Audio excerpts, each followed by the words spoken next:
At the family reading of the will, everyone laughed at the poor uncle. But when the lawyer opened the last envelope, the room froze. Everyone laughed the instant Uncle George shuffled beneath the crystal chandelier, rain still dripping from his threadbare library coat. They laughed because the coat was 20 years out of style, because his shoes squeaked like scared mice, because the poor uncle dared to enter a hall built on old money and louder pride. George answered with a gentle nod, and the shy smile he once saved for children lost among dusty shelves. The laughter tasted of ice. Martin, tallest nephew, raised a champagne flute. Look who crawled out of the archives. Velvet-clad cousins snickered. Only Susan, the youngest, let pity soften her eyes. She remembered a winter when George warmed her frozen fingers with cheap cocoa. Today, even Susan's gaze slid aside, uneasy beneath the family spotlight. At the table's head waited Mr. White, the family lawyer, neat as pressed parchment. Before him lay thick envelopes sealed in indigo wax. Above, the portrait of the late Henry Harris watched, mouth curved, eyes calculating. The patriarch had been buried last month, yet his voice was about to rule the room once more. George kept his coat, refused the butler's grasp, and chose a humble seat near the draughty doors. Silk rustled, cufflinks chimed. Martin leaned to his sister. Give him 5 minutes and he'll faint, probably skipped breakfast to save pennies. Laughter rippled again, bright and brittle. Mr. White cleared his throat, a gavel against marble. Shall we begin? Greed loves silence, and silence fell. The lawyer broke the wax on the first envelope. With every clause read, fortunes leapt from parchment to eager hands.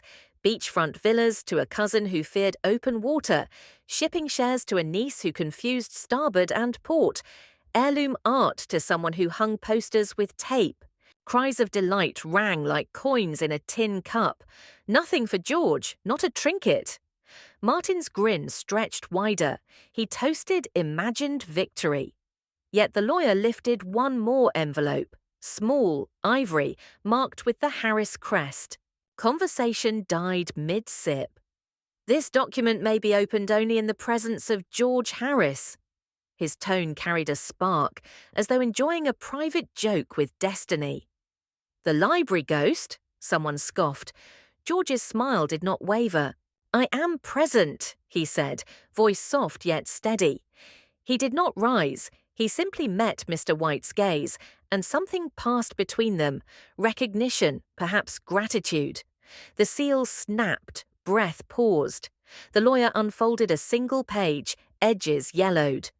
His measured voice floated over the ink. My dearest brother George, if you hear these words, the world has judged me finished, yet my last act begins with you. Chairs creaked as relatives leaned in. Martin's knuckles whitened. Susan blinked away a tear she did not understand. George closed his eyes, recalling a night 3 decades earlier when Henry pressed a brass key into his palm and whispered, Keep them honest, brother. The memory returned heavier than gold. Mr. White's next motion revealed a leather folio thicker than any envelope on the table. He set it before George with a slow, almost reverent nod. Wind rattled window panes, thunder muttered beyond the hills. Silence drew tight, ready to snap. George laid a hand on the folio. Candlelight caught the gilded letters of his family name. The poor uncle, the shy librarian, suddenly held every heartbeat in that opulent room between his weathered fingers. A flame in the nearest candelabrum fluttered, recovered, as though even fire held its breath. Somewhere behind the curtains a clock ticked, measuring the seconds before these proud heirs learned how little wealth could shield them. George's shoulders relaxed, not in defeat, but in relief, as if an invisible weight had lifted at last. He let his gaze move slowly around the table, pausing on each face long enough to stir half-buried memories. The model train he fixed for Martin, the college essay he polished for Clara, the birthdays he remembered though invites never came. In every pair of eyes he saw the same unspoken question. What have we missed? Shall we proceed? Mr. White asked, voice barely above a whisper. George's answer was softer still, yet rang louder than thunder. He tasted the word, savoured its promise of reckoning, then let it fall like a stone into a still pond. Everyone leaned forward as Mr. White lifted the brittle letter. His voice, usually crisp as new parchment, wavered with something dangerously close to emotion. "Brother," the letter began, "if George is beside you, then I am already dust. Tell the others a story they chose to forget." Silence settled like ash. Even the chandelier seemed to dim. Martin's fiancée let out a nervous laugh that died alone. Mr. White continued, "3 decades ago, I asked George to abandon the company. I begged him to play pauper, to vanish from boardrooms so that greed could not corner him. He agreed, trading fortune for quiet, love, and the smell of old books." Gasps rippled. Martin slammed a fist against mahogany. "Ridiculous! Uncle could never manage a lemonade stand." George did not flinch. "You were still in short trousers when your father trusted me," he murmured. The lawyer opened the leather folio. Inside lay several sealed deeds, bank ledgers thick with zeros, and a brass key tied with fading crimson ribbon. "This key," said Mr. White, turning it so candlelight danced across its teeth, "opens the vault where 2/3 of the Harris estate rests. Control of that vault belongs to George alone, as stipulated in Clause 42 of the Master Trust." 42! The number hung like thunder. Susan's hand flew to her mouth. Others argued at once, a frantic chorus of disbelief. George imagined the vault, a silent room beneath a downtown bank, cool and smelling of metal. He had visited only once, to ensure Henry's instructions stood untouched. Since then, he returned to shelve novels for children who still believed every hero wore a cape. Martin pointed a trembling finger. "He tricked Father. Look at him. He could barely pay bus fare." George met his gaze. "Appearances are cheaper than humility." Mr. White tapped the desk. "The late Mr. Harris anticipated protests. He left recorded testimony." He produced a small device, pressed play. Henry's familiar baritone unfurled through the room, robust even in death. "If they sneer at George," the recording declared, "remind them he earned what none of you would sacrifice: integrity. He watched over my wealth, so your appetites could not devour it. And now he will decide who among you has remembered kindness." The voice faded. The hush that followed felt carnivorous. George rose. For the first time that evening, his knees complained, lifted the folio, and faced the semicircle of stunned relatives. "When I walked away," he said, "I kept one secret." He tapped the folio. "This." He spun a ledger toward Martin. "You love numbers. See how often I approved funds for scholarships, clinics, libraries, every grant done under Father's name, but by my pen." Martin skimmed a page, colour draining from his face. "You gave away millions." "Worth every cent," George replied. Aunt Helena, pearls trembling at her neck, whispered, "Why hide?" "Because hearts reveal themselves in absence," George answered. Henry wanted to know who would laugh at the man they called family. At that moment, the storm outside broke. Rain hammered stained glass. Lightning carved white scars across the ceiling. In the flash, George saw their faces. Greed blurred into fear. Susan stepped forward, umbrella of empathy already open. "Uncle, what happens now?" George noted she used the word now, not next. She understood that the past was finished, the future negotiable. He handed her the brass key. Fingers brushed, a spark of warmth amid the chill. "Hold it," he said. Wolves around them smelled fresh power, but none dared lunge while Mr. White watched. George turned to the lawyer. "Prepare copies of all ledgers. Tomorrow morning we meet at the vault." Mr. White inclined his head. "As you wish, Mr. Harris." The title sounded odd to George's ears, like a crown discovered in a broom closet. He preferred Uncle. Before sitting, he addressed the room. "Tonight rest. Tomorrow you will speak with honesty or remain silent forever.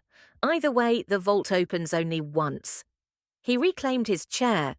Conversation did not resume, it scattered. Martin's rage muttered, Cousin's greed whimpered, Susan's heart pounded with the key's small weight. Above them, the portrait of Henry Harris seemed to smile wider, as if agreeing that theatre, after all, required an audience. In a far corner, a clock struck 11. Slow chimes, each one counting the distance between who they had been an hour ago and who they must become before dawn. Dawn crept into the city wearing a shawl of damp fog, the sort that muffles horns and makes marble steps sweat. Uncle George arrived at the century-old bank just as the doors unlocked. He carried nothing but the leather folio and the calm of a monk who has burned his last regret. Susan was already waiting beside the brass lions, clutching the ribboned key like a secret prayer.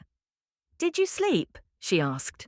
"Like a child after a storm," he said, though the violet moons beneath his eyes told another story. Together they entered the vaulted lobby, where chandeliers glimmered above floors polished to a mirror. The scent of cedar polish mixed with cold metal, a fragrance of power. Relatives trickled in wearing the armour of silk ties and designer heels. Martin arrived last, jaw tight, eyes bloodshot. He had spent the night interrogating lawyers who could not find loopholes in a dead man's will. When the party descended by private lift, the hush felt subterranean, older than greed itself. The vault corridor was a cathedral of steel. Every footstep echoed like a stone dropped down a well. At the final door, a guard bowed and stepped aside. The lock resembled a ship's wheel, its spokes bronzed by years of untouched silence. George gestured to Susan. Her hands trembled as she slipped the key home. It turned with surprising grace, a click soft as a sigh. Bolts thudded back, air exhaled, the door swung inward. Lights flickered on, revealing rows of safety boxes and a single mahogany table beneath a skylight of frosted glass. On the table lay a copper urn, a fountain pen, and 6 envelopes sealed in indigo wax. A note in Henry's brisk script rested beside them. George, measure hearts, share accordingly. Martin snapped first. We will not be judged by a librarian playing God. He lunged toward the envelopes. A guard blocked his path with polite finality. George spoke, voice unhurried. These envelopes contain provisional allocations. None are final. He touched the urn. Ashes, he said. Henry asked to remain witness. Cousin Clara whispered a fractured prayer.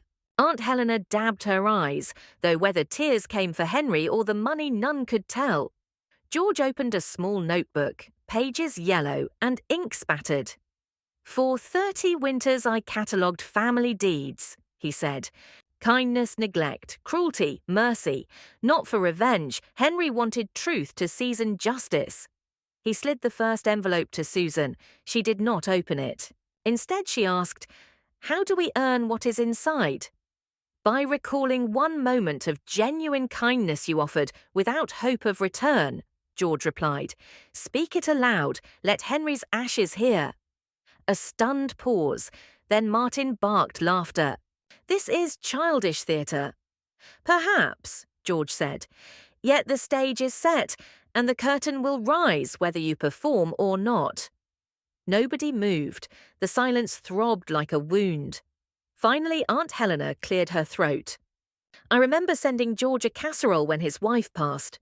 George met her gaze, gentle but unsparing. Your cook prepared it. You attached no name. Helena's pearls quivered. She sank back. Martin scoffed. Enough. He strode to a wall of boxes, spun a dial, trying random combinations. Alarms remained silent. Henry had deactivated them, but the wheel refused him.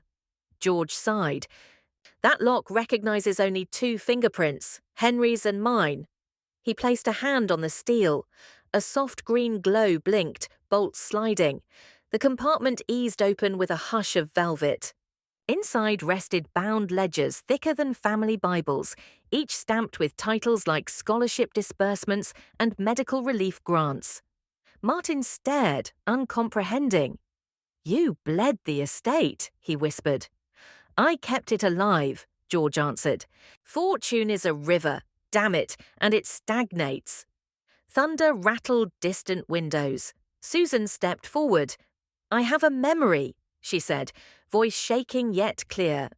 I was 9, hiding under library tables while my parents fought about stocks. You found me, handed me a storybook, and said every hero starts as someone small. I never forgot. That night I drew you a thank you card with crooked stars. She looked at him, eyes glistening. Did you keep it? George removed a folded sheet from his notebook. Faded crayon constellations smiled up at her. Susan covered her mouth, laughter and tears tangled. The room felt suddenly smaller, as if walls leaned in to listen. George slid her envelope closer. Open it when you are ready, he said. Martin exploded. Sentiment will not override bloodline. He grabbed the urn, as if hostage-taking ashes would force Fortune's hand. Guards seized him, pried fingers free. The urn stayed intact, but something inside Martin cracked loud enough for everyone to hear. George's voice dropped to a whisper sharp as glass. Today you learn, lineage is an inheritance only if married to grace. Martin spat a curse, but the words fell dead. He was escorted to the lift, fury echoing down the shaft like distant thunder. When the doors closed, George faced the family. 5 stories remain, he said, gesturing to the unopened envelopes. Tell them or leave with empty hands. The vault lights hummed. Dust motes drifted like slow snow. Above, frost-rimmed glass surrendered a single shard of sunlight that landed on the copper urn, turning it briefly to gold. No one spoke while the copper urn glimmered in that stray sunlight, as though Henry's ashes themselves dared the living to breathe. The silence felt thick enough to carve. Susan tucked the ribboned key into her pocket, pulse thrumming like a trapped bird. Behind her, the remaining relatives stood in hesitant formation, Aunt Helena gripping a lace handkerchief, Cousin Clara twisting a diamond bracelet that suddenly seemed heavier than lead, Uncle Patrick balancing on polished shoes that squeaked with every nervous shift. George waited, the quiet conductor of a concert none of them had rehearsed. Who will speak? He asked, voice gentle yet immovable. The vault remains open only while honesty does. Aunt Helena drew a shaky breath. I sent more than a casserole, she insisted, pearls flashing. I visited you during your wife's final week. George's eyes softened, remembering a winter ward that smelled of bleach and wilted lilies. You stayed 10 minutes, Helena, long enough to remind me hospice rooms accept checks. His tone carried neither anger nor pity, only the weight of recorded fact. Kindness measured by tax deductions earns no share. Helena's shoulders collapsed, as though the strings of her marionette pride had snapped. She stepped back, lips quivering.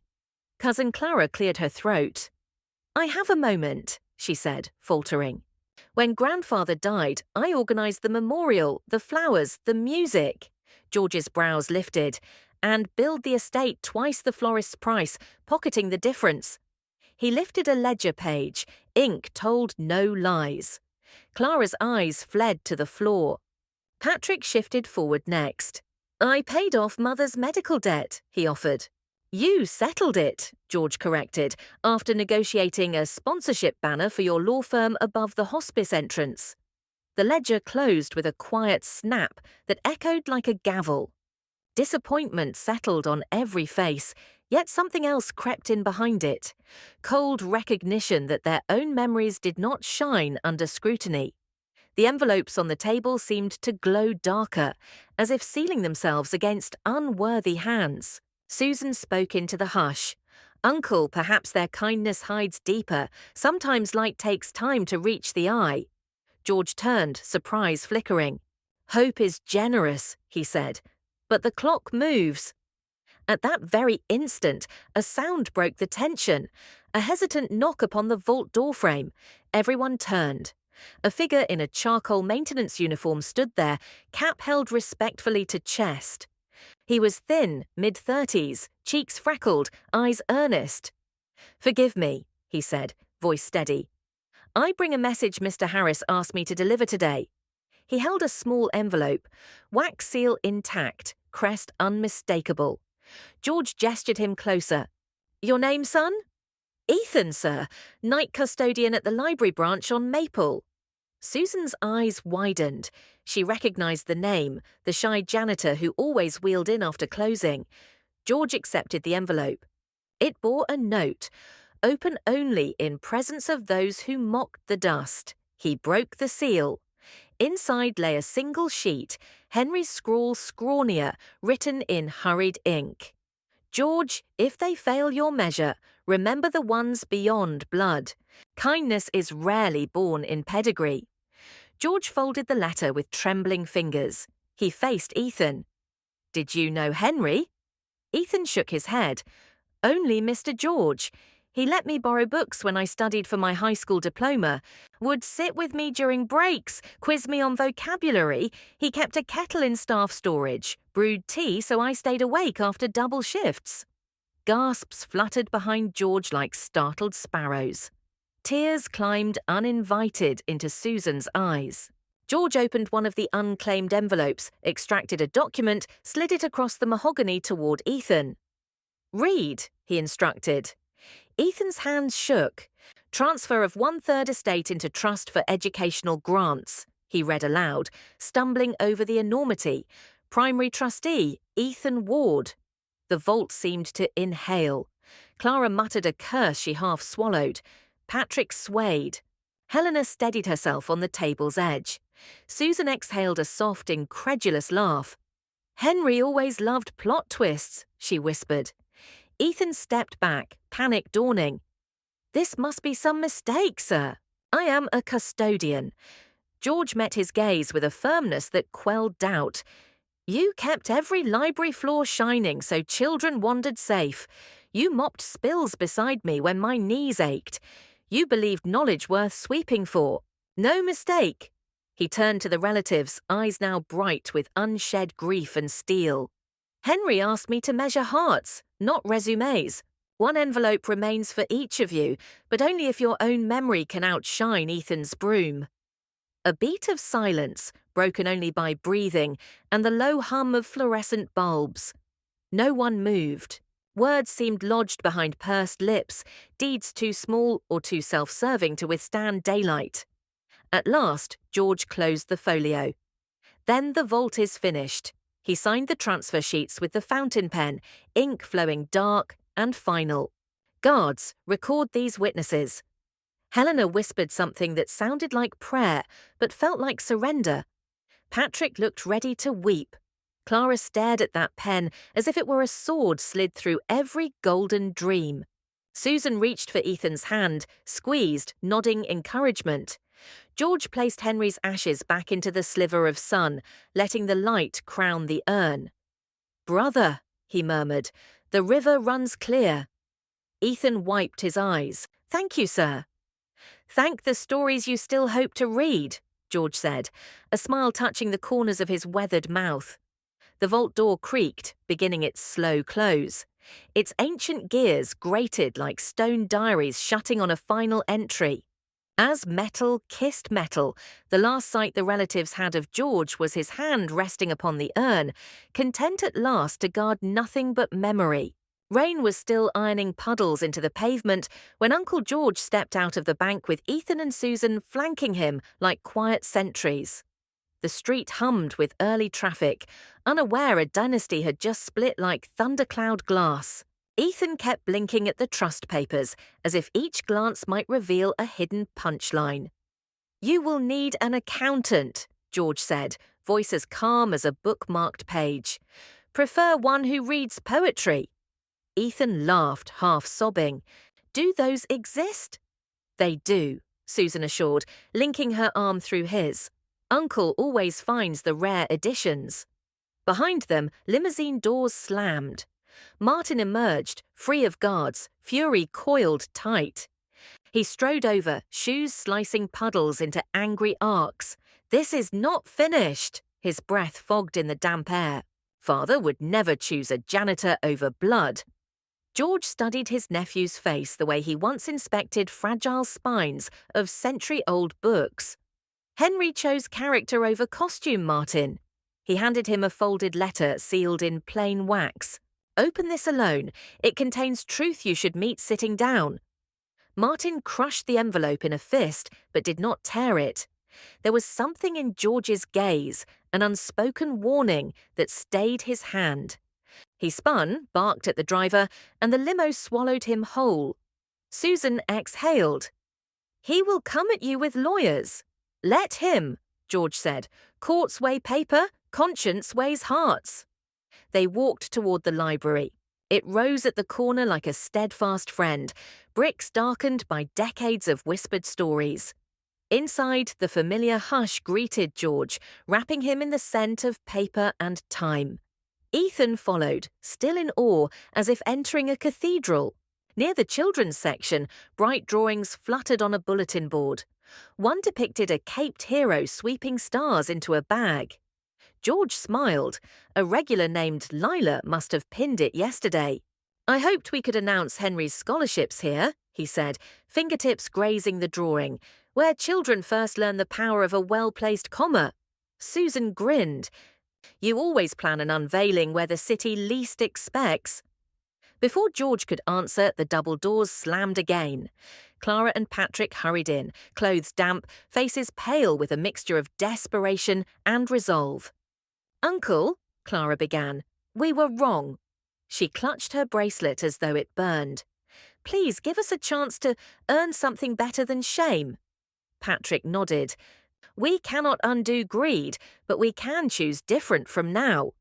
George motioned to a reading circle of bright beanbags. "Sit, then listen." They obeyed, suddenly children awaiting a story. He opened the folio, removed the final 2 indigo envelopes. "Inside these are conditional grants," he said. "The estate will fund a community legal clinic and a women's shelter, projects you will build with your own hands and your own hours. After 3 years of service, you may draw modest stipends. Refuse and the funds convert to public trusts under Ethan." Clara's eyes shimmered. "3 years," she murmured. "I have never served anyone that long." "Then begin," George replied gently. "Humility grows roots in seasons, not weekends."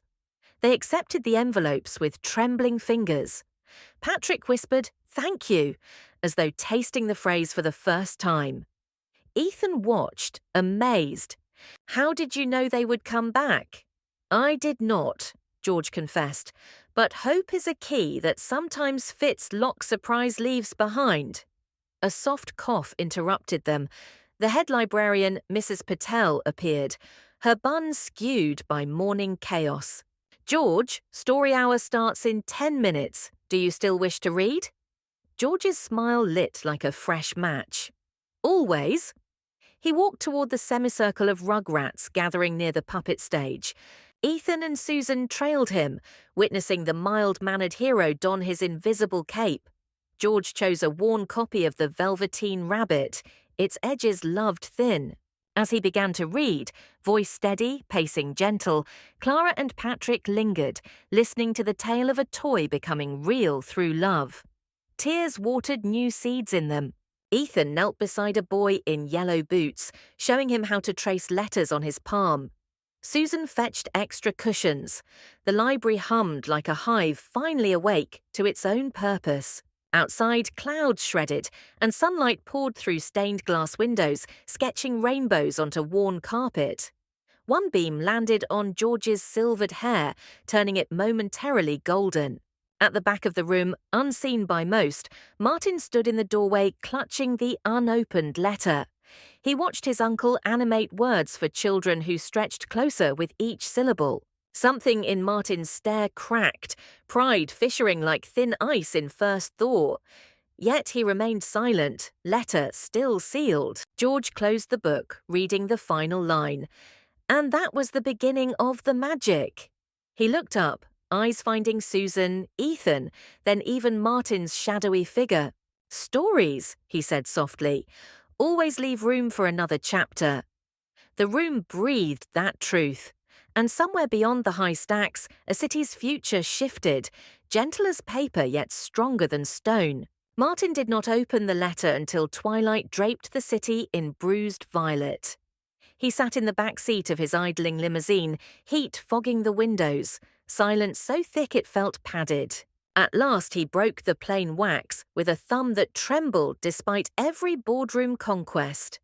"My son," Henry's handwriting began, thick and uneven, as though ink itself carried regret. "If you are reading this, then greed has already spoken through you. I loved your ambition, but feared its hunger. George was the only man I trusted to starve that hunger before it devoured you whole." Martin crushed the page, anger flashing, but another line snagged him. "The empire is nothing without grace. Find it, or lose all I built." He closed his eyes, hearing the vault door slam again in memory, hearing children's laughter echo in the library he had once considered beneath him. Grace. A word he had filed under sentimental costs. Now it weighed more than gold. A gentle tap startled him. Susan stood outside, hood pulled against drizzle, her reflection merging with his on the glass. Martin lowered the window an inch. "Uncle's locking up," she said quietly. "He leaves on the last bus soon. I thought you should know."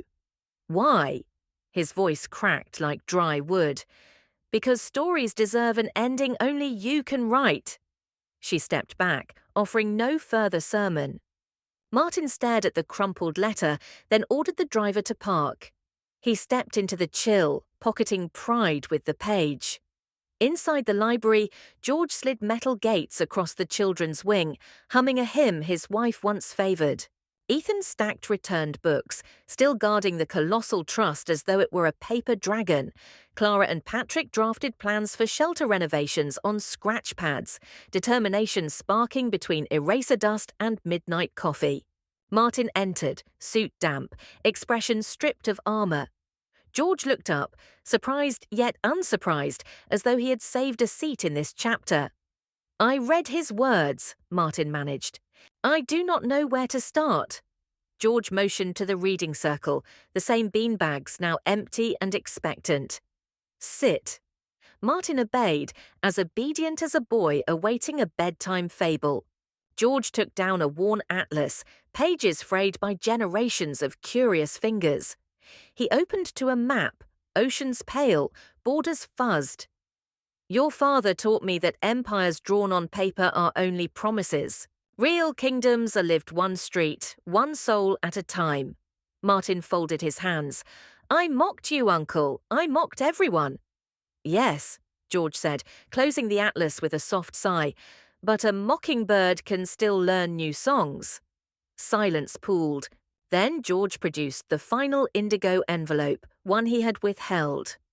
"Your father left this contingent on a single act, your choice." Martin's breath caught. "What choice?" "Tomorrow morning, Ethan and I begin cataloguing scholarship requests.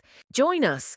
Read every application, meet at least one hopeful student face-to-face, and listen without interrupting. At sunset, decide whether the envelope opens." Martin's gaze flicked to Ethan, who offered an encouraging nod. Clara and Patrick paused their sketches, silently urging. The moment stretched like wet clay, malleable, fragile. "I will be here," Martin said at last. The admission felt strange, a turning key inside his chest. George smiled, lines at his eyes deepening. "Then we have work." Later, at the bus stop glowing beneath a single street lamp, George wiped mist from his glasses. The city hissed with passing tires, neon, distant sirens. Susan stood beside him, umbrella aloft. Ethan, still clutching a novel George had lent him years earlier, waited too. "You could hire a car," Susan teased. "I could," George conceded, "yet buses tell better stories." He looked down the road where twin headlights approached, haloed by drizzle. Footsteps splashed behind them. Martin arrived, no driver, no umbrella, just earnest intent. "Uncle," he called, breath clouding, "may I ride with you? Buses, you said, tell better stories." George's smile flickered toward wonder. "Plenty of seats." The bus doors sighed open. Inside, an elderly woman hummed, a courier dozed, a child traced hearts on fogged glass. George paid with exact change, habit stronger than wealth. Susan and Ethan followed. Martin hesitated, then dropped a handful of coins, the clang loud, deliberate, honest. They sat together near the back. Rain drummed soft percussion on the roof while streetlights washed their faces gold, then shadow, then gold again. No one spoke for several blocks.